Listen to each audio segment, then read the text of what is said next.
pour la première fois un clone d'animal adulte, une brebis. Et maintenant, écoutez Yuri Gagarin. C'est le premier jour de l'Euro. Europe 1. Et 7h24, c'est l'heure du jour où votre plongée quotidienne dans la boîte à souvenirs d'Europe 1. Bonjour Laure d'Autriche. Bonjour Dimitri, bonjour à tous. Que serait le Festival de Cannes sans les nombreuses controverses qui ont pavé son histoire il y a 50 ans 22 mai 1973, le film La Grande Bouffe de Marco Ferreri est projeté en compétition et il est hué par la presse et les festivaliers. Oui, cette comédie raconte la vie de 4 amis lassés de leur vie ennuyeuse et qui se retrouvent dans un hôtel particulier parisien pour manger jusqu'à la débauche.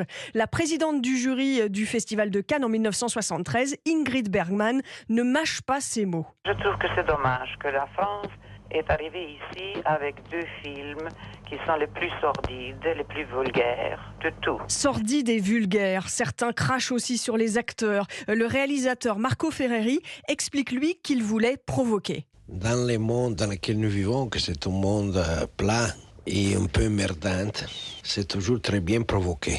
La caca et la pipi, c'est pas une chose honteuse. Ouais, il y a beaucoup de scènes de ce genre dans le film. Le public a-t-il aussi jugé le film scandaleux, Laure ? Alors pour certains oui, pour d'autres non, réaction mitigée. C'est très bien, très intéressant, mais très difficile à traiter et je crois qu'il y a réussi.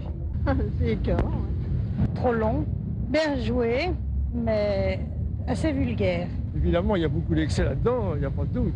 Mais c'est un grand succès, 2,5 millions de spectateurs en France. Le scandale lié au film devient presque une affaire d'État. On évoque des listes noires qu'établirait le ministère des Affaires culturelles, une réglementation particulière dans les films. Finalement, rien. L'un des acteurs, Michel Piccoli, revient en 2010 sur Europe 1 sur ce film. Plus c'était choquant, plus j'étais réjoui. Parce que je trouve que d'être choqué, que c'est un des piments de l'existence.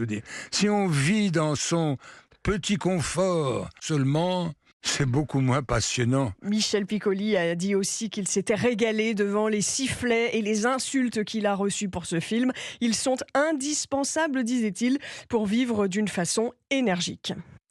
Merci Laure d'Autriche pour ce bain de mémoire grâce aux archives sonores d'Europe 1.